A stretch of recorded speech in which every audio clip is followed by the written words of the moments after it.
हाय hello everyone. So Sky Gold पे आज हम डिस्कशन करेंगे, कौन कौन एनालिसिस करेंगे इस कंपनी का। ज्वेलरी सेक्टर में काफी इंटरेस्टिंग प्लेयर लगता है ये। कंपनी के फोर्थ क्वार्टर के रिजल्ट हमने डिस्कस किए थे, काफी सॉलिड नंबर्स इन्होंने रिपोर्ट किए। इनफैक्ट पूरा FY24 अगर आप देखोगे तो स्काई गोल्ड की काफी अच्छी परफॉर्मेंस रही है, FY23 में भी एंड FY24 में तो और भी अच्छा परफॉर्म किया है इन्होंने। ऑलमोस्ट 50% से ज्यादा की सेल्स ग्रोथ रही है, प्रॉफिट डबल से ज्यादा हो गया, कंपनी का मार्जिन में इंप्रूवमेंट देखने को मिला है। तो नंबर्स काफी सॉलिड रिपोर्ट किए थे इन्होंने। एंड इनके रिजल्ट एनालिसिस में भी हमने डिस्कस किया था कि स्काई गोल्ड एंड जो बाकी ज्वेलरी कंपनीज हैं उनके उनके वैल्यूएशन में एक बहुत बड़ा गैप है। जबकि स्काई गोल्ड की अगर हम फंडामेंटली परफॉर्मेंस देखें in terms of growth, in terms of margin expansion, in terms of PAT growth, तो बाकी सारे पैरामीटर्स पे ये बाकी प्लेयर से काफी अच्छा करता हुआ नजर आ रहा था। तो वहां पे हमने डिस्कस किया था कि री रेटिंग की अपॉर्चुनिटी इस स्टॉक के अंदर है। एंड हमने देखा भी कि रिसेंट टाइम में मार्केट ने इसको रिवॉर्ड भी किया है। ऑलमोस्ट 1100-1200 के लेवल पे ये स्टॉक था एंड करेंटली अराउंड 1700-1750 के आसपास ये स्टॉक ट्रेड कर रहा है। सो थोड़ी बहुत री रेटिंग देखने को भी मिली है।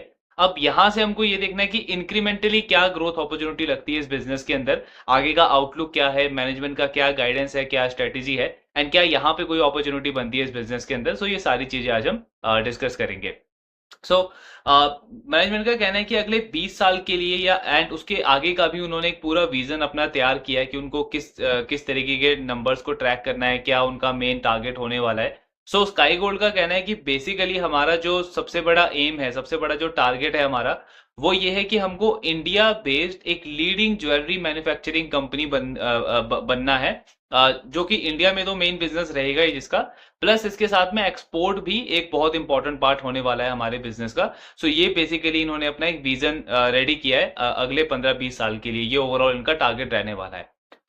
कंपनी का कहना है कि आज के टाइम पे एक बहुत स्ट्रॉन्ग अपॉर्चुनिटी है एक इंडिया बेस्ड ज्वेलरी मैन्युफैक्चर के लिए, कि वो इंडिया की अपॉर्चुनिटी को तो केटर करे ही, प्लस इसके साथ में एक्सपोर्ट मार्केट को भी टारगेट करे, एक्सपोर्ट मार्केट को भी केटर करे। एंड हमने इनके रिजल्ट एनालिसिस में भी डिस्कस किया था कि स्काई गोल्ड का आज के टाइम पे अराउंड 5-6% के आसपास का बिजनेस जो है वो एक्सपोर्ट बिजनेस से आता है। लेकिन कंपनी ने क्लियरली कहा था कि आने वाले टाइम में इनका बहुत एग्रेसिव प्लान है एक्सपोर्ट बिजनेस को लेकर भी। सो वहां पे भी काफी रैपिड ग्रोथ कंपनी टारगेट कर रही है।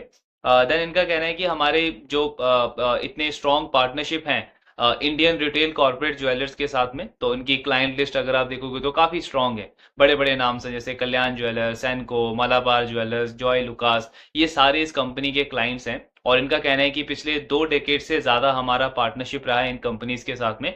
तो पहला फोकस तो यही होने वाला है कि इस पार्टनरशिप को और ज्यादा स्ट्रॉन्ग बनाया जाए। उन कंपनीज का जो आगे का जो ग्रोथ प्लान है उसमें भी प्रेफर्ड पार्टनर स्काई गोल्ड ही रहे उनका। सो ये इनका मेन टारगेट होने वाला है आने वाले टाइम में। देन रिटेल ज्वेलरी सेगमेंट में हम देख ही रहे हैं कितनी सॉलिड ग्रोथ हो रही है। कल्याण ऑलमोस्ट 30% से स्टोर एक्सपेंशन कर रहा है। तनिष्क कह रहा है कि कंपटीशन तो बड़ा है लेकिन फिर भी हम ग्रोथ को लेकर के एग्रेसिव हैं, मार्केट शेयर गेन करते रहेंगे हम, और बहुत जल्दी हमारा मार्केट शेयर जो है वो डबल डिजिट में जाएगा पहली बार। तो तनिष्क भी बहुत एग्रेसिव है। सैनको भी कह रहा है कि ग्रोथ को लेकर के हम भी काफी ज्यादा कॉन्फिडेंट है। तो स्काई गोल्ड का भी वही कहना है कि जितने भी रिटेल ज्वेलरीज को अगर आप देखोगे इंक्लूडिंग अनलिस्टेड प्लेयर्स, हर कोई बहुत सॉलिड पेस पे ग्रो कर रहा है। और ये एक्सपेक्टेड है, ये एस्टिमेट है कि अगले 3 से 5 साल के अंदर इस पूरी रिटेल ज्वेलरी के अंदर 500 नए स्टोर्स आने वाले हैं। तो इतना सॉलिड एक्सपेंशन जब होगा कि 500 नए स्टोर्स आ जाएंगे अगले 3 से 5 साल के अंदर, तो डेफिनेटली इसका एक डायरेक्ट बेनिफिशियर जो है वो स्काई गोल्ड होगा। बिकॉज अल्टीमेटली अगर आप देखो तो इन सारे ज्वेलर्स को इन्वेंट्री कौन प्रोवाइड कर रहा है? स्काई गोल्ड ही प्रोवाइड कर रहा है, प्रोडक्ट मैन्युफैक्चरर तो वही है। तो डेफिनेटली जब पूरी इंडस्ट्री इतनी बड़े रेट से ग्रो हो रही है, स्टोर एक्सपेंशन बढ़ेगा, तो उसका एक बहुत बड़ा बेनिफिट जो है वो स्काई गोल्ड को भी मिलने वाला है। तो वही कंपनी कह रही है कि इसीलिए हम ग्रोथ को लेकर के काफी कॉन्फिडेंट हैं। देन कंपनी का कहना है कि सबसे बड़ा एक जो बड़ा बेनिफिट है, बड़ा एडवांटेज है हमारे पास में, वो है हमारे पास जो लार्ज नंबर ऑफ डिजाइनर्स हैं, कारीगर्स हैं, बंगाल बेस्ड ये कारीगर्स हैं सारे। और इन सबको 20-20, 25-25 साल का एक्सपीरियंस है इंडस्ट्री में। इससे हमारे पास एक एडवांटेज क्या आता है कि हमें बहुत अच्छे से पता है, क्योंकि इनके आप जितने भी कंपनीज देखो, जैसे कल्याण देखो तो साउथ से शुरू हुआ, अब वो पैन इंडिया प्लेयर बनना है। सेनको को देखो तो वो ईस्ट इंडिया से शुरू हुआ, अब वो पैन इंडिया प्लेयर बन रहा है। सिमिलरली हर एक प्लेयर जो है वो एक्सपैंड कर रहा है, अलग अलग रीजन में जाके स्टोर एक्सपेंशन कर रहा है। तो स्काई गोल्ड कह रहा है इसमें सबसे बड़ा क्रूशियल पार्ट क्या हो जाता है कि हमें हमारे क्लाइंट को पूरा कस्टमाइजेशन करके देना है। मतलब कल्याण का जो स्टोर साउथ में है, कोची में, उसको जिस तरीके का प्रोडक्ट चाहिए हमको पता है कि वो सेम प्रोडक्ट कल्याण के लिए दिल्ली में करोल बाग में नहीं चलेगा, वही सेम प्रोडक्ट कल्याण के लिए मुंबई में नहीं चलने वाला। तो हमें हर एक प्लेयर के लिए उसके रीजन वाइज कस्टमाइजेशन करके देना पड़ता है, और हम ये इसीलिए कर पाते हैं बिकॉज हमारे पास 20-25 साल पुराने इतने इतने काफी हाईली एक्सपीरियंस कारीगर्स हैं, और ये अच्छा खासा हम काम पिछले 15-20 साल से करते हुए आए हैं, तो इसकी एक काइंड ऑफ एक्सपर्टीज है हमको। तो इसीलिए ये एक बहुत बड़ा कॉम्पिटिटिव एडवांटेज है हमारे लिए। एंड डेफिनेटली अगर आप देखो तो किसी भी नए प्लेयर्स के लिए इतने बड़े रेंज पे कस्टमाइजेशन प्रोवाइड करना इतना ज्यादा इजी नहीं है, तो ये एक बहुत बड़ा एडवांटेज है कंपनी को। देन कंपनी कह रही है कि इसीलिए हम आगे की ग्रोथ को लेके भी कॉन्फिडेंट है कि जैसे जैसे ये प्लेयर्स ग्रो करेंगे, हमारा भी ओवरऑल ग्रोथ का नंबर जो है वो काफी हेल्दी रेट से बढ़ता रहेगा।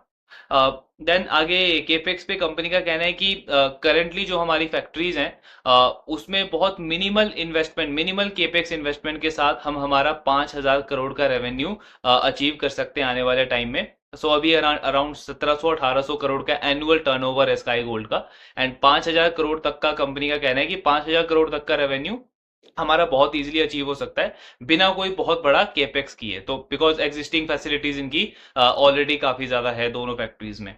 देन इन्होंने मैन्युफैक्चरिंग एक्सपर्ट्स भी हायर किए हैं जो इनकी इनकी जो गोल्ड ज्वेलरी की जो प्रोडक्शन है उसमें एफिशिएंसी को इम्प्रूव करेगा, जिससे इनका जो गोल्ड लॉसेस हैं वो कम हो जाएंगे। तो जब गोल्ड लॉस आपका कम हो जाएगा प्रोडक्शन के टाइम पे, तो इससे होगा क्या कि कॉस्ट एफिशिएंसी आएगी, कॉस्ट आपका कम होगा। कॉस्ट कम होगा तो डायरेक्ट बेनिफिट इनको मार्जिन इंप्रूवमेंट में मिलेगा, प्रॉफिट के नंबर बढ़ेंगे। बिकॉज अगर आप देखोगे तो ये B2B मॉडल है, अब B2B मॉडल में वैसे ही मार्जिन कम होते हैं, तो अगर आप किसी तरीके की कॉस्ट एफिशिएंसी लेकर के आते हो बिजनेस में, तो ये ओवरऑल बिजनेस को एक एड ऑन एडवांटेज प्रोवाइड करता है। सो वही कंपनी आज के टाइम पे कर रही है। देन कंपनी का कहना है कि और जैसे इसके साथ में स्केल बढ़ेगा हमारा, तब तो डेफिनेटली कॉस्ट एफिशिएंसी आएगी। प्लस इन्होंने सेल्स और मार्केटिंग के एक्सपर्ट्स को भी हायर किया है, और कंपनी कह रही है कि हम एक B2B मार्केटिंग कैंपेन क्रिएट कर रहे हैं, जहां से हम हमारे टारगेट कस्टमर्स को रीच आउट करने का कोशिश करेंगे। अब ये जो मार्केटिंग कैंपेन है ये ऑब्वियसली बहुत डिफरेंट होगा कंपेयर टू B2C प्लेयर्स। जैसे आप कल्याण, सैनको या तनिष्क को की एडवर्टाइजिंग देखते हो, वैसे नहीं दिखेगा आपको कोई बिलबोर्ड वगैरह या कोई टीवी डिजिटलाइजेशन पे इनका कुछ एडवर्टाइजमेंट नहीं आएगा। सो बेसिकली ये इवेंट्स में मार्केटिंग करते हैं, इवेंट वगैरह, एग्जीबिशन वगैरह के अंदर इनका मार्केटिंग कैंपेन रहता है, जहां पे ये अपने B2B प्लेयर्स को ओवरऑल टारगेट करने का इनका प्लान रहता है। देन इसके साथ में इन्होंने इस क्वार्टर के अंदर, मतलब फोर्थ क्वार्टर के अंदर एक और काफी अच्छी चीज क्या करी कि 2 बड़े एक्विजिशन करे हैं इन्होंने। सो एक्विजिशन का साइज तो वैसे छोटा है, 50 करोड़ के आसपास का ये 2 कंपनीज इन्होंने एक्वायर करी है, लेकिन इससे अपॉर्चुनिटी बढ़ जाती है स्काई गोल्ड के लिए। तो बेसिकली एक तो इन्होंने कंपनी एक्वायर करी है जिसका नाम है star mangalsutra private limited, and दूसरी कंपनी जो एक्वायर की है इन्होंने उसका नाम है स्पार्कलिंग चेन्स प्राइवेट लिमिटेड। ये 2 नई कंपनी इन्होंने एक्वायर करी है। स्काई गोल्ड का कहना है कि ये दोनों वैसे तो ज्वेलरी मैन्युफैक्चरिंग के अंदर ही आते हैं, मतलब हमारा भी काम ज्वेलरी मैन्युफैक्चरिंग का है, इनका भी काम ज्वेलरी मैन्युफैक्चरिंग का है, लेकिन इनका प्रोडक्ट सेगमेंट अलग है। तो स्काई गोल्ड बेसिकली अगर आप देखोगे तो कास्टिंग ज्वेलरी मैन्युफैक्चरिंग करता है। 50% इनकी जो ज्वेलरी है वो मशीन के थ्रू प्रोडक्शन होता है उसको, और 50% जो है वो हैंडमेड होता है। लेकिन ये जो 2 एक्विजिशंस करी है इस कंपनी ने, इनका प्रोडक्ट कैटेगरी अलग है। जैसे स्टार मंगलसूत्र तो नाम से ही समझ आता है कि ये कंपनी मंगलसूत्र प्रोड्यूस करती है, मंगलसूत्र की प्रोडक्शन करती है। और जो दूसरी कंपनी है स्पार्कलिंग चेन, वो बेसिकली जो आपके चेन के रिलेटेड जो गोल्ड ज्वेलरी प्रोडक्ट्स होते हैं, जैसे आपका ब्रेसलेट वगैरह हो गया, गले की चैन वगैरह हो गई, वो सारे प्रोडक्ट्स की मैन्युफैक्चरिंग करती है। तो ये दोनों प्रोडक्ट्स अभी तक स्काई गोल्ड के पास नहीं थे, तो ये एक एड ऑन एडवांटेज हो गया इस कंपनी के पास में। बेसिकली प्रोडक्ट पोर्टफोलियो इस कंपनी का बढ़ गया आज के टाइम पे। इनका कंपनी का कहना है कि 600 से 650 करोड़ का रेवेन्यू स्काई गोल्ड प्लान कर रहा है इन दोनों कंपनी के का मिला करके FY25 के लिए। और अभी इनका अराउंड 270-300 करोड़ के आसपास का रेवेन्यू रहा था लास्ट फाइनेंशियल ईयर में, मतलब काफी बड़ी ग्रोथ कंपनी एक्सपेक्ट कर रहा है इन दोनों बिजनेसेस से FY25 के अंदर। देन इन्होंने एक्सपोर्ट मार्केट का भी एक डेटा शेयर किया है कि ऑलमोस्ट 62% की ग्रोथ रही है।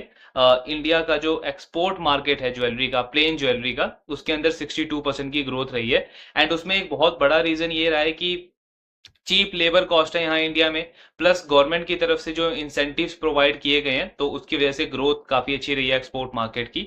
इसको देखते हुए अब स्काई गोल्ड क्या कर रहा है, बिकॉज इनका वो तो प्लान है ही कि एक्सपोर्ट मार्केट में बड़ा प्लेयर बनना है, तो इसलिए स्काई गोल्ड क्या कर रहा है अब, एक्सपोर्ट मार्केट के अंदर एक अपना एक खुद का सेल्स ऑफिस वहां पे एस्टेब्लिश कर रहे हैं, जिससे आने वाले टाइम में इनको वहां पे बिजनेस एक्सपैंड करने में और हेल्प मिलेगा।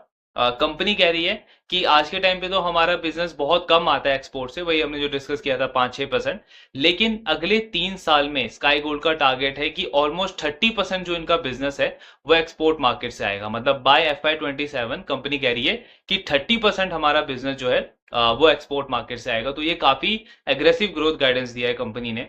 प्लस इसके साथ में कंपनी कह रही है कि हमने स्टड ज्वेलरी वाले सेगमेंट के अंदर भी एंटर कर लिया है। स्टड ज्वेलरी वही होती है जो जो हाई मार्जिन प्रोडक्ट होता है, सेनको भी जिसके ऊपर काफी फोकस कर रहा है आज के टाइम पे।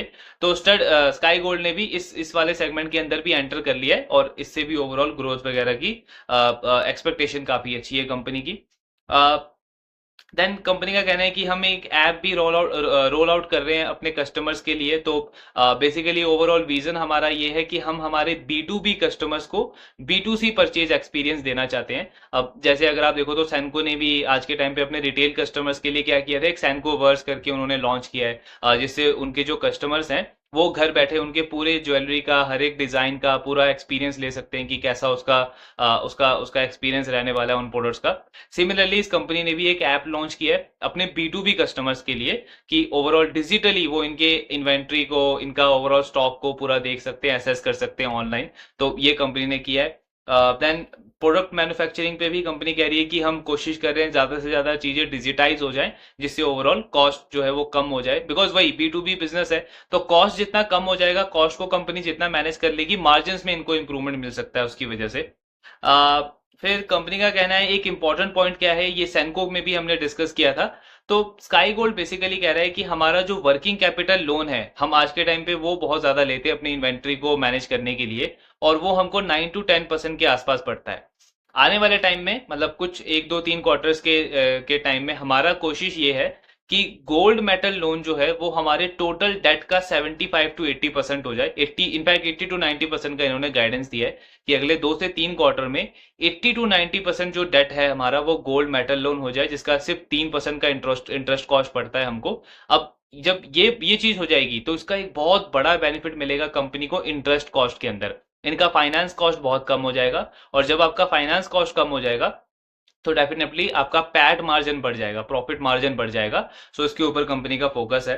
प्लस एक और चीज क्या है कि कंपनी ने काफी इंटरेस्टिंग पॉइंट है ये, इन्होंने थोड़ी सी इक्विटी में इन्वेस्टमेंट किया हुआ है। तो बेसिकली इनके पास में HDFC बैंक का स्टॉक है।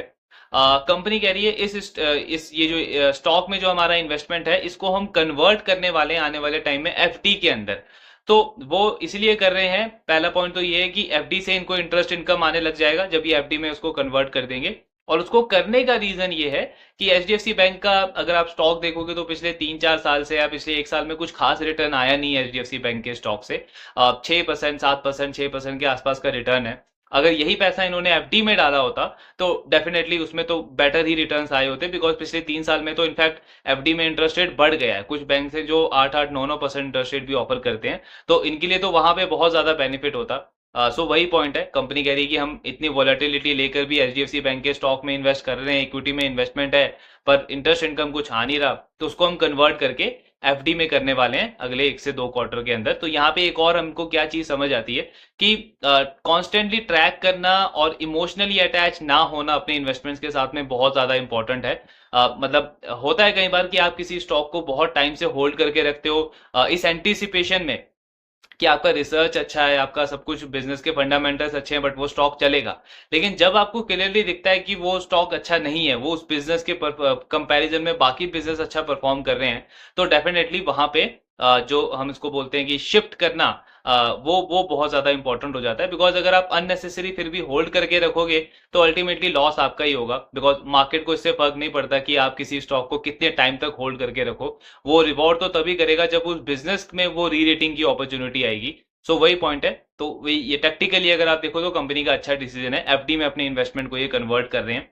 देन इन्वेंट्री डेज पे इनका कहना है कि थोड़ा बहुत इन्वेंट्री डेज हमारा बढ़ गया है, बिकॉज कॉर्पोरेट के जो ऑर्डर आए थे हमें वो क्वार्टर के एंड में आए थे, तो इन्वेंट्री डेज थोड़ा सा बढ़ गया है। यूजली ये 35 डेज के आसपास रहता है, एंड आने वाले टाइम में ये इंप्रूव हो जाएगा। क्यों?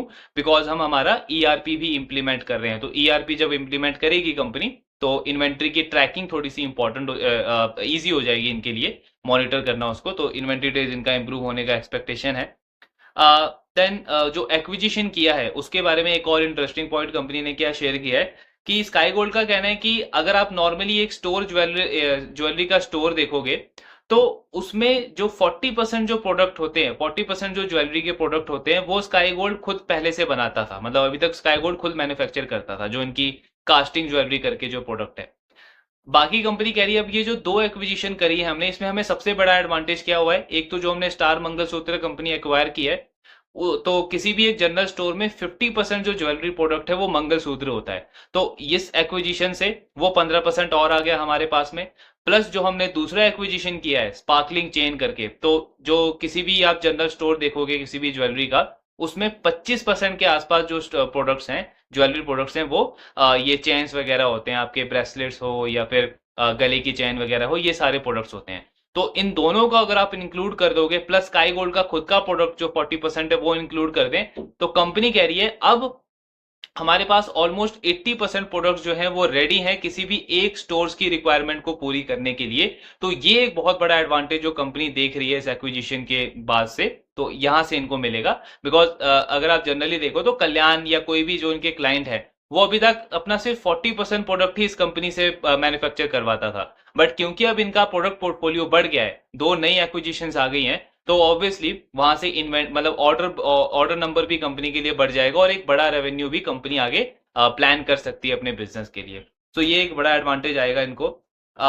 देन इनका कहना है कि वही कि 370 करोड़ के आसपास का रेवेन्यू रहा था इन दोनों कंपनीज का मिला करके पिछले साल, और इस साल हम एक्सपेक्ट कर रहे हैं कि ये नंबर 600 से 650 या 700 करोड़ के बीच में रहेगा, और अगले साल ये नंबर 1000 करोड़ के आसपास आना चाहिए। मतलब अगर आप लॉजिकली देखो तो 2 साल में company almost 3x growth expect कर रही है अपने इन दोनों सब्सिडरीज से, दो जो इन्होंने एक्विजिशंस करी हैं। और ये लॉजिकल भी है बिकॉज स्काई गोल्ड खुद अराउंड 40-50% से ग्रो कर रहा है, तो इन दोनों बिजनेसेस का तो साइज अभी बहुत ही छोटा है, तो ऑब्वियसली इनके पास भी ग्रोथ अपॉर्चुनिटी जो है वो काफी बड़ी बन जाती है। तो ये इनका ग्रोथ प्लान है। देन यूटिलाइजेशन पे कंपनी का कहना है कि आज के टाइम पे हमारे पास जो कैपेसिटी एक्सपेंशन है वो 750 केजी पर मंथ की है। पिछले साल हम 270 केजी पर मंथ प्रोड्यूस कर रहे थे, आज इस साल हमने अराउंड 350 से 400 केजी के बीच में प्रोड्यूस करना स्टार्ट किया है। प्लस ये जो दो कंपनीज हैं इनका भी अगर आप देखोगे एक्सपेंशन तो ऑलमोस्ट 200 से 300 केजी के बीच में है। अभी ये करंटली सिर्फ 30-35% यूटिलाइज कर रही है। तो क्यूमुलेटिवली कंपनी का कहना है कि कंसोलिडेटेड लेवल पे आज के टाइम पे हमारे पास 950 KG per month product jewellery products produce करने की कैपेसिटी है, और विद टाइम जैसे हमने गाइडेंस दिया है ये नंबर हम अचीव करेंगे, धीरे धीरे हमारा यूटिलाइजेशन का नंबर इंप्रूव होते जाएगा। फिर कंपटीशन की बात आती है जो हमने सेनको कल्याण के रिजल्ट में भी डिस्कस किया था, और टाइटन ने सबसे पहले अपने रिजल्ट में इस चीज को शेयर किया कि कंपटीशन पिछले कुछ टाइम में काफी बढ़ गया है ज्वेलरी सेक्टर के अंदर। तो स्काई गोल्ड कह रहा है कि कंपटीशन तो बढ़ा है, बिल्कुल बढ़ा है, डेफिनेटली बढ़ा है, लेकिन हमें नहीं लगता कि ये हमारे मार्जिन को इम्पैक्ट करेगा। अगर आप रिटेल ज्वेलरीज को कॉनकॉल को अगर आप थोड़ा बहुत ट्रैक करोगे तो सेनको ने भी बोला था कि थोड़ा बहुत मार्जिन पे इम्पैक्ट पड़ सकता है। प्लस टाइटन ने तो क्लियरली बोला कि हमारा मार्जिन जो है वो लोअर एंड पे रहेगा, 11% के आसपास रहेगा। तो स्काई गोल्ड क्या कह रहा है कि हमें नहीं लगता कि इससे हमारे मार्जिन को इम्पैक्ट पड़ेगा। उसका रीजन ये है कि हमारे जो क्लाइंट्स हैं वो बहुत छोटे क्लाइंट्स नहीं है, मतलब ये लार्ज कॉर्पोरेट्स हैं, इस इंडस्ट्री के टॉप प्लेयर्स जो हैं वो हमारे क्लाइंट्स हैं। और सबसे बड़ा इंपॉर्टेंट पॉइंट क्या है कि इन क्लाइंट्स को बहुत डिफरेंट काइंड ऑफ प्रोडक्ट चाहिए होता है। हर एक प्लेयर को जो है वो हम एक्सक्लूसिव प्रोडक्ट्स देते हैं, मोनोपोली प्रोडक्ट्स देते हैं। फॉर एग्जांपल अगर सेनको के पास में कोई प्रोडक्ट है तो वो कल्याण के पास में नहीं होगा, कल्याण के पास में कोई प्रोडक्ट है तो वो मालाबार या फिर बाकी के जो ज्वेलर्स हैं जॉय लुकास वगैरह उनके पास में अवेलेबल नहीं होगा। तो हर एक क्लाइंट को एक्सक्लूसिव मोनोपोली प्रोडक्ट्स प्रोवाइड करता है स्काई गोल्ड उनके रीजन के अकॉर्डिंग। तो इसकी वजह से कंपनी कहती है कि हम बिकॉज उन क्लाइंटों को भी ऑब्वियसली आगे थोड़ा सा हाई मार्जिन चार्ज करना होता है अपने कस्टमर्स को कंपेयर टू लोकल ज्वेलर्स, तो उसकी वजह से हमें भी थोड़ा सा एडवांटेज मिल जाता है कि हम भी थोड़ा सा हाई मार्जिन वहां पे अपना अर्न कर सकते हैं। तो ये बहुत बड़ा रीजन है कि जिसकी वजह से हमें नहीं लगता कि हमारे मार्जिन पे कोई इंपैक्ट पड़ेगा। रिटेल ज्वेलर पे में भी पड़ सकता है, लेकिन हमें नहीं लगता कि हमारा मार्जिन कुछ कम होने वाला है। हमारा जैसे गाइडेंस है पैट मार्जिन हम इंप्रूव करेंगे आने वाले टाइम में, तो अपने गाइडेंस को इन्होंने मेंटेन किया हुआ है। देन कंपनी कह रही है कि अगेन वही पॉइंट कि बेसिकली अगर आप देखो तो ये विन विन सिचुएशन है, उनके लिए भी विन विन सिचुएशन है, बिकॉज उनको एक मोनोपोली काइंड ऑफ प्रोडक्ट मिल गया अपने एरिया में मार्केट शेयर गेन करने के लिए अनऑर्गेनाइज प्लेयर से। प्लस हमें भी अगर आप देखो तो हम उनको इस तरीके का कस्टमाइजेशन प्रोवाइड कर रहे हैं, तो थोड़ा हमारा भी बनता है कि थोड़ा सा हायर मार्जिन हम वहां पे चार्ज कर सकते हैं, जिससे हमारे बिजनेस में मार्जिन इंप्रूव हो, प्रॉफिट के नंबर्स बढ़े, ऑपरेटिंग लेवरेज आए। तो विन विन सिचुएशन है ये। इसके बाद में कंपनी का कहना है कि एक्सपोर्ट मार्केट में हम दुबई, सिंगापुर, मलेशिया, इन सारी कंट्रीज में आज के टाइम पे अवेलेबल हैं। और इनफैक्ट उन मार्केट्स में भी कंपनी क्या कर रही है, जैसे कल्याण को आप देखते हो कि मिडल ईस्ट में ग्रो कर रहा है, सैनको भी कह रहा है वहां पे हम ग्रो करेंगे, और भी ज्वेलरी कंपनीज हैं जो एक्सपोर्ट मार्केट को एक्सप्लोर कर रही है। तो स्काई गोल्ड क्या कर रहा है, इन्हीं कंपनी को इंडिया में तो सेल कर ही रहा है, इन्हीं कंपनी को ये एक्सपोर्ट मार्केट के अंदर भी सप्लाई करता है। तो उससे इनको एडवांटेज क्या मिलता है स्काई गोल्ड को, कि इनको एक ऑलरेडी प्रेजेंस मिल गया वहां पे एक्सपोर्ट मार्केट के अंदर। अब इन कंपनीज के थ्रू ये जो वहां की लोकल कंपनीज है उन कंट्रीज में, वहां को ये उनको ये टैप कर सकते हैं, उनको ये एक्वायर कर सकते हैं। सो ये इनका फोकस है, इसी के थ्रू ये आगे ग्रो कर रहे हैं। इनका कहना है कि यूएस और यूरोप, ये जो दो मार्केट हैं, इनको अभी हम नियर टर्म में टारगेट नहीं कर रहे हैं। मीडियम टर्म में ऑब्वियसली हमारा टारगेट है कि हम यूएस और यूरोप के अंदर भी एंटर करेंगे। इन दोनों कंट्रीज के लिए हम अभी आज के टाइम पे रिसर्च एंड डेवलपमेंट वगैरह काम कर रहे हैं, नए प्रोडक्ट्स के ऊपर काम कर रहे हैं, नए डेवलपमेंट्स के ऊपर काम कर रहे हैं। तो अगला 2-3 क्वार्टर का टाइम हमको लगेगा कि हम कोई नया प्रोडक्ट्स लेकर के आए। मार्जिन्स ऑब्वियसली इन एरियाज में थोड़े से ज्यादा रहेंगे कंपेयर टू इंडिया, लेकिन प्रोडक्ट हमें थोड़ा सा अलग लेकर के आना पड़ेगा, बिकॉज टेस्ट प्रेफरेंस जो है वो यूएस और यूरोप में काफी अलग है कंपेयर टू इंडिया। यूएस और यूरोप में 14 कैरेट और 18 कैरेट गोल्ड को ज्यादा प्रेफरेंस दिया जाता है, प्लस इसके साथ में जो स्टड ज्वेलरीज होती है उसको भी ज्यादा प्रेफरेंस दिया जाता है, जबकि इंडिया में हम देखते हैं कि 22 कैरेट गोल्ड को ज्यादा प्रेफरेंस दिया जाता है। सो कंपनी वही कह रही है कि इसीलिए हमने एक ऑपरेशन हेड को भी हायर किया है, जिसको 25 साल का एक्सपीरियंस है एक्सपोर्ट मार्केट का उन एरियाज में, यूएस और यूरोप में। तो उनको हमने हायर किया है और नई टीम हमने हायर करी है जो कि अभी रिसर्च एंड डेवलपमेंट कर रही है 14 और 18 कैरेट प्रोडक्ट्स के ऊपर, बिकॉज वी नो कि 22 कैरेट गोल्ड जो है वो बिल्कुल सेलेबल प्रोडक्ट नहीं है उन मार्केट्स के लिए। तो हम नए प्रोडक्ट्स के ऊपर काम कर रहे हैं, अभी 2-3 क्वार्टर का टाइम लगेगा, और हमें कोई जल्दी नहीं है कि हमें आज ही वहां पे लॉन्च करके आज ही मार्केट शेयर गेन करना है। हम आराम से वेट करके वहां पे लॉन्च करेंगे और एंटर करेंगे आगे चल के। फिर कंपनी कह रही है कि B2B हमारा मॉडल है, B2C में हम ना तो कभी थे और नियर फ्यूचर में हमारा कोई प्लान भी नहीं है कि हम B2C के अंदर आए, बिकॉज अगर आप देखोगे तो बहुत अच्छी ग्रोथ अपॉर्चुनिटी अवेलेबल है B2B मॉडल के अंदर। ROCE भी हमारा अच्छा है रिटेल ज्वेलर्स के कंपैरिजन में, तो हम इसी मॉडल में, बिकॉज वॉल्यूम ग्रोथ अच्छा मिलता है कंपनी को, तो इसलिए कंपनी कह रही है कि B2B मॉडल के साथ ही हम फोकस करेंगे। और जो मेन टारगेट है हमारा कि इंडिया का लीडिंग ज्वेलरी मैन्युफैक्चरर बनना है, तो उसी टारगेट के ऊपर हम काम करेंगे अगले कुछ सालों तक। देन ग्रोथ वाइज कंपनी का कहना है कि हर एक रिटेल ज्वेलर अगर आप देखोगे तो 20% से लेकर के 30% की रेंज में ग्रो कर रहा है। अब स्काई गोल्ड का कहना है कि हम एक ज्वेलरी मैन्युफैक्चरर हैं, हम B2B हैं, हम ही है जो इनको प्रोडक्ट सप्लाई करते हैं, प्रोडक्ट प्रोवाइड करते हैं आगे। तो चाहे मालाबार हो, कल्याण हो, सैनको हो, जॉय लुकास हो, हर एक प्लेयर 20 से 30% की रेंज में ग्रो कर रहा है, और इसलिए हम कॉन्फिडेंट है कि हमारी ग्रोथ भी और बेटर ही हो रहेगी आने वाले टाइम में। इंडिया के जो टॉप 20 कॉर्पोरेट ज्वेलर्स हैं वो हमारे क्लाइंट, उनमें से 15 कॉर्पोरेट ज्वेलर्स हमारे क्लाइंट हैं, और उन सबके नंबर्स अगर आप देखोगे तो काफी सॉलिड नंबर्स हैं, उनका उनका आगे का आउटलुक भी काफी स्ट्रांग है। और प्लस उसके साथ में कंपनी मिड कॉर्पोरेट ज्वेलर्स और स्मॉल कॉर्पोरेट ज्वेलर्स को भी टारगेट करती है, मतलब जिनके 3 से 5 स्टोर है आज के टाइम पे, जिनके 1 से 2 स्टोर हैं आज के टाइम पे, उनको भी कंपनी टारगेट करती है, वो भी इनके क्लाइंट्स हैं। तो इसीलिए कंपनी ओवरऑल काफी कॉन्फिडेंट है अपने ग्रोथ को लेकर के। एंड इनका कहना है कि अगर आप मिड कॉर्पोरेट ज्वेलर्स को देखोगे तो उनका एस्पिरेशन है आज के टाइम पे कि हमको कल्याण जैसा बनना है, एक बड़ा कॉर्पोरेट ज्वेलर बनना है। जो स्मॉल कॉर्पोरेट ज्वेलर्स हैं उनका टारगेट है कि हमको एक मिड कॉर्पोरेट ज्वेलर बनना है अगले 3 से 5 साल के अंदर। सो हर एक प्लेयर ग्रोथ को अचीव कर रहा है, ग्रोथ को चेज कर रहा है, और हम as a manufacturer, as a supplier बहुत ज्यादा कॉन्फिडेंट है अपने ग्रोथ आउटलुक को लेकर के।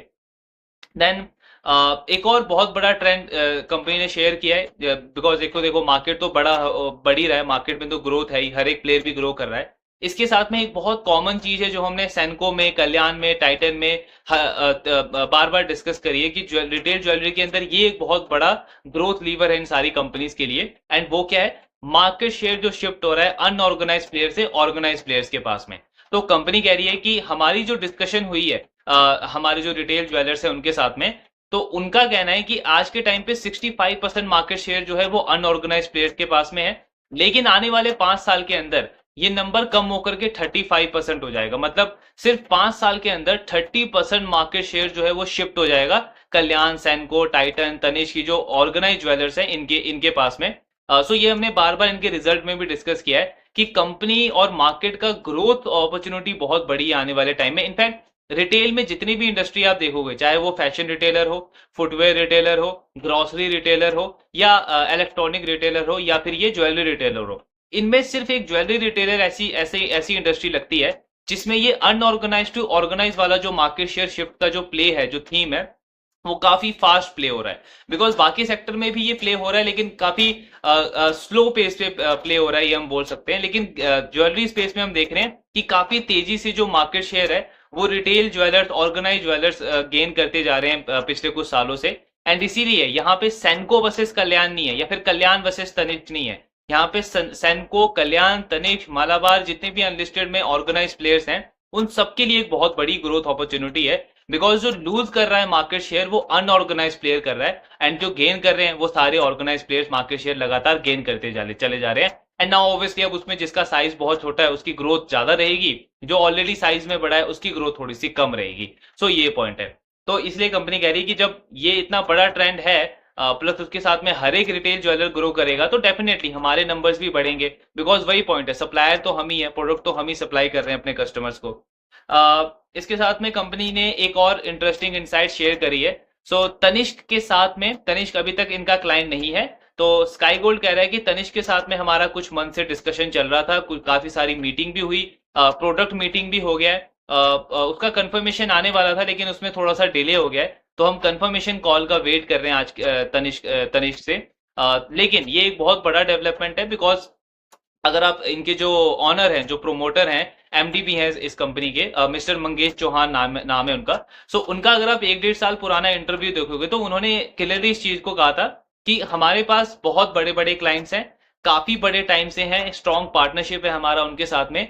लेकिन ऑब्वियसली हमारा जो फोकस है आज के टाइम पे वो तनिष्क और रिलायंस ज्वेलरी के ऊपर है, बिकॉज ये दो सबसे बड़े प्लेयर्स हैं ज्वेलरी इंडस्ट्री के अंदर। और अगर तनिष्क जैसा प्लेयर ऑन बोर्ड हो जाता है हमारे पास, तो एक बहुत बड़ा ग्रोथ रेवेन्यू आ जाएगा हमारे पास में। बिकॉज अगर आप तनिष्क को देखो तो बहुत बड़ा साइज है उस कंपनी का, फिर भी सिर्फ 8% का मार्केट शेयर है उसकी पूरी ऑर्गेनाइज ज्वेलरी में, पूरी ज्वेलरी इंडस्ट्री में। एंड साइज उसका बहुत बड़ा है compare to Kalyan, compare to Senco, जितने भी क्लाइंट्स है इस कंपनी के। तो अगर इतना बड़ा क्लाइंट इनके पास में आ जाएगा तो एक बहुत बड़ा रेवेन्यू पूल ऐड हो जाएगा इस कंपनी के पास में। तो उस पर कंपनी एफर्ट कर रही है, मीटिंग वगैरह हो गया है, बाकी इसको काफी क्लोजली ट्रैक करना है कि इसमें आगे की क्या डेवलपमेंट्स रहती है।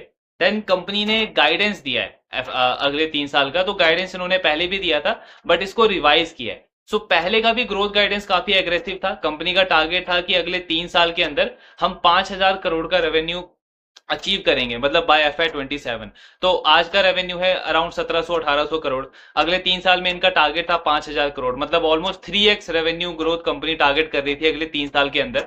अब क्योंकि इन्होंने 2 एक्विजिशन कर ली है, तो अपने ग्रोथ गाइडेंस को इन्होंने रिवाइज किया है, अपग्रेड कर दिया है। कंपनी कह रही है कि FY27 तक हम हमारा रेवेन्यू जो है वो 6300 करोड़ का टारगेट कर रहे हैं। तो मतलब अगेन वही सॉलिड ग्रोथ गाइडेंस, लगभग 3x ग्रोथ कंपनी टारगेट कर रही है अगले 3 साल के लिए। तो ग्रोथ वाइज तो काफी एग्रेसिव है कंपनी।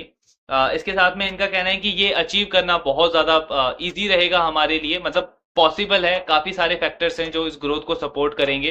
पहला तो अगेन वही पॉइंट हो जाता है कि मार्केट ही इतनी तेजी से ग्रो हो रहा है, हर एक प्लेयर 20-30% पे ग्रो हो रहा है, तो डेफिनेटली हमारे पास अपॉर्चुनिटी बनती है। दूसरा पॉइंट आ जाता है कि हम नए नए सेगमेंट्स में एंटर कर रहे हैं, जैसे अभी हमने जो ये आपका स्टड ज्वेलरी वाला जो सेगमेंट है उसके अंदर एंटर किया है, तो वहां से एक और नया ग्रोथ अपॉर्चुनिटी आएगा हमारे लिए। एंड तीसरा जो हमने शेयर किया ऑलरेडी, मार्केट शेयर जो शिफ्ट हो रहा है अनऑर्गेनाइज से ऑर्गेनाइज प्लेयर्स के पास में, तो वो भी एक बहुत बड़ा एडवांटेज है। प्लस इसके साथ में 1-2 फैक्टर आप और ऐड कर सकते हो। कंपनी एक्सपोर्ट मार्केट में ग्रो कर रहा है, टारगेट कर रहा है, तो एक्सपोर्ट का बिजनेस भी आएगा, वहां से ग्रोथ आएगा। तनिष्क जैसे क्लाइंट्स को, रिलायंस जैसे क्लाइंट्स को कंपनी टारगेट कर रहा है, वो क्लाइंट्स अगर इनके पास में आ गए तो उन क्लाइंट के बाद आगे का इंक्रीमेंटल क्लाइंट लाना और ईजी हो जाएगा इस कंपनी के पास में, बिकॉज वहां तो ये इजी शो कर सकते हैं कि इतनी स्ट्रॉन्ग क्लाइंट लिस्ट है इस कंपनी के पास में, और फर्दर एक्विजिशन और इजी हो जाएगा कंपनी के लिए। तो बहुत सारे फैक्टर्स हैं जो कंपनी की ग्रोथ में हेल्प करेंगे इनको ओवरऑल ये रेवेन्यू ग्रोथ गाइडेंस अचीव करने के लिए। देन कंपनी कह रही है कि कैपिटल वाइज हम सफिशिएंट है, कोई एक्स्ट्रा कैपिटल रेज करने की जरूरत नहीं है, मतलब कोई इक्विटी डाइल्यूशन जो है वो नियर टर्म में कंपनी कोई प्लान नहीं कर रही है। इसके बाद में कंपनी का कहना है कि क्यों हमें लगता है कि हमें सेम सक्सेस मिलेगा स्टड ज्वेलरी के अंदर भी जो हमें गोल्ड ज्वेलरी में मिला है, बिकॉज हम सेम एप्लीकेशन हम सेम प्रोसेस फॉलो कर रहे हैं। तो अगर आप गोल्ड ज्वेलरी में देखोगे तो स्काई गोल्ड जो है वो लाइट वेट ज्वेलरी बनाता है, मतलब जिसका टर्नओवर जल्दी होता है। बेसिकली अगर आप देखो तो इनका मॉडल क्या है, इनका इनका मेन बिजनेस तभी चलेगा जब इनके कस्टमर्स का बिजनेस चलेगा। अब इनके कस्टमर का बिजनेस कब चलेगा, जब कल्याण का सेनको का जो इन्वेंट्री है वो जल्दी से जल्दी सेल आउट होगा, जल्दी से जल्दी सोल्ड आउट होगा, मतलब उनका इन्वेंट्री टर्नओवर फास्ट होगा, तभी स्काई गोल्ड की भी ग्रोथ रहेगी। तो उसके लिए स्काई गोल्ड क्या करता है, लाइट वेट ज्वेलरी बनाता है जिसका टिकट साइज छोटा हो, फटाफट से निकले। सिमिलरली डायमंड ज्वेलरी के अंदर भी कंपनी कह रही है कि हम सेम प्रोसेस फॉलो करने वाले हैं। हमारा जो रिंग रहेगा, जो रिंग रहता है डायमंड ज्वेलरी में, स्टड ज्वेलरी में, उसका अगर आप देखोगे तो 0.2 से 0.5 का कैरेट का वो रिंग रहने वाला है। प्लस जो नेकलेस भी होने वाला है वो 1.2 से लेकर के 1.5 कैरेट का वो नेकलेस होने वाला है। उसका जो प्राइस भी है वो 1 लाख से लेकर के 2.5 लाख के बीच में होने वाला है, मतलब 5 लाख 10 लाख 15 लाख के नेकलेसेस नहीं होंगे, वो 1 लाख से लेके 2.5 लाख तक के नेकलेस होंगे। तो जिसका सेल आउट वो जल्दी होगा, वॉल्यूम जल्दी निकलेगा। तो डेफिनेटली जितना जितना जल्दी वॉल्यूम इनके कस्टमर का निकलेगा उतना फास्ट ऑर्डर इनके पास में आएगा, और वहां से कंपनी इजीली आगे ग्रो कर सकती है। सो ये बेसिकली इनका टारगेट है, एंड इसीलिए कंपनी कह रही है कि हम हमारे ग्रोथ को लेकर के कॉन्फिडेंट है। देन प्रॉफिटेबिलिटी पे कंपनी का कहना है कि पहला टारगेट तो ये है कि हमें 3% का पैट मार्जिन अचीव करना है। वो कैसे होगा, तो पहला तो वही फाइनेंस कॉस्ट हमारी कम होगी, बिकॉज हम हमारा 80% के आसपास जो डेट है उसको गोल्ड मेटल लोन में कन्वर्ट कर देंगे, जो कि अभी वर्किंग कैपिटल लोन है। तो पहला तो वहां से होगा। दूसरा, ईआरपी हम इंप्लीमेंट कर रहे हैं, तो ईआरपी इंप्लीमेंट करने के बाद इन्वेंट्री को ट्रैक करना इजी हो जाएगा। गोल्ड लॉस जो होता है हमारा गोल्ड को प्रोड्यूस करने के टाइम पे, वो कम हो जाएगा, कॉस्ट एफिशिएंसी बढ़ जाएगी, वहां से भी मार्जिन इंप्रूव होगा। एंड उसके साथ में जो ये इक्विटी से एफडी में जो इन्वेस्ट कर रहे हैं, तो फिक्स रिटर्न वहां से आएगा, तो वो भी थोड़ा बहुत हेल्प कर सकता है इनके पैट मार्जिन को। तो पहला टारगेट तो ये है कि 3% का पैट मार्जिन ये लेकर के जाएंगे। देन उसके बाद इनका टारगेट रहेगा कि 3% को धीरे धीरे 4% पे लेके जाया जाए। तो बेसिकली कंपनी कह रही है कि अगले 3 साल के अंदर आप देखोगे हमारा पैट मार्जिन जो है वो 3% से 4% के बीच में रहने वाला है। देन कंपनी ने इस क्वार्टर पे एक छोटा सा इंसाइट शेयर किया है कि स्लो डाउन एक्सपेक्टेड था। सेंको से भी हमने सुना था कि थोड़ा बहुत, क्योंकि गोल्ड के प्राइसेस बढ़ गए हैं तो थोड़ा बहुत स्लो डाउन दिख रहा है। लेकिन स्काई गोल्ड क्या कह रहा है कि एक्सपेक्टेड तो था, लेकिन जिस तरीके से अक्षय तृतीया गया है वो देख करके हम काफी ज्यादा कॉन्फिडेंट हैं। और ये ओवरऑल क्वार्टर काफी अच्छा गया है, इनफैक्ट काफी अच्छा बिजनेस रहा है अक्षय तृतीया के ऊपर भी। तो ये क्वार्टर भी हमारे लिए काफी अच्छा रहा है, तो ये भी एक पॉजिटिव साइन है। देन कंपनी ने अगले मतलब 2030 के लिए इन्होंने कुछ टाइम पहले एक गाइडेंस दिया था कि 10,000 करोड़ का रेवेन्यू ये टारगेट कर रहे हैं बाय FY 2030। अब कंपनी कह रही थी क्योंकि 2 एक्विजिशन कर ली है, ग्रोथ नंबर और अच्छे हो गए हमारे, तो हमें लगता है कि वो वाला नंबर हम 1-2 साल पहले ही अचीव कर लेंगे। मतलब जो 10,000 करोड़ का रेवेन्यू है वो कंपनी 1-2 साल पहले ही अचीव करने का गाइड कर रही है। ऑल तो इतना दूर का अभी टारगेट देखना नहीं है, बिकॉज किसी को भी पता नहीं है कि अगले 2-3 साल के अंदर क्या होने वाला है। इंडस्ट्री बिजनेसेस बहुत बहुत जल्दी चेंज होते हैं। सो बेटर वही है कि आज का देखना है, और अगले कुछ क्वार्टर का, अगले 1 साल का आउटलुक क्या लगता है, मैनेजमेंट कितना ज्यादा कॉन्फिडेंट है, और बाकी बिजनेस को ट्रैक करते रहना है। तो ये सारी चीजें अगर हम देखें तो डेफिनेटली स्काई गोल्ड काफी अच्छा प्ले लगता है। नंबर्स तो कंपनी ने बहुत सॉलिड रिपोर्ट किए ही हैं, ग्रोथ नंबर्स अच्छे हैं, आगे का गाइडेंस काफी एग्रेसिव है, मैनेजमेंट में वो हंगर दिखता है भूख का, मतलब 30-40-50% की ग्रोथ गाइडेंस दे रही है कंपनी आगे विद मार्जिन एक्सपेंशन। मतलब ये नहीं कि मार्जिन में डाइल्यूशन का वो कोई गाइडेंस दे रहे हो, मार्जिन को एक्सपैंड करते हुए टॉप लाइन को ग्रो करने का फोकस है उनका। तो ऑब्वियसली गाइडेंस काफी सॉलिड है, आगे का आउटलुक भी काफी अच्छा लगता है। स्टॉक अगर आप देखोगे तो डेफिनेटली अभी कुछ थोड़ा बहुत री रेटिंग हुआ है, तो आपको दिखेगा कि 56-57 के पीई पे ये स्टॉक ट्रेड कर रहा है करंटली। बट अगर आप लॉजिकली सोचो तो इस बिजनेस का साइज सिर्फ 2,000 करोड़ का है, बहुत छोटा साइज है इस कंपनी का, और रेवेन्यू भी अराउंड 1700-1800 करोड़ का है। कंपनी ने गाइडेंस दिया है 6300 करोड़ का बाय FY27। तो उस डायरेक्शन में अगर हम देखें तो स्टिल अराउंड 40-45 के आसपास का पी नजर आता है स्टॉक का, एक ऐसे बिजनेस का जो 40-50% पे ग्रो कर रहा है और I mean with margin expansion market share gain कर रहा है, और पूरी इंडस्ट्री में हम देख रहे हैं कि कितना रोबस्ट ग्रोथ अपॉर्चुनिटी अवेलेबल है। तो डेफिनेटली एक इंटरेस्टिंग अपॉर्चुनिटी लगता है इस बिजनेस के अंदर, स्टॉक के अंदर। तो बाकी ट्रैक करते रहेंगे, एंड जो भी आपके डाउट्स हैं do let me know in the comment box. Thank you very much.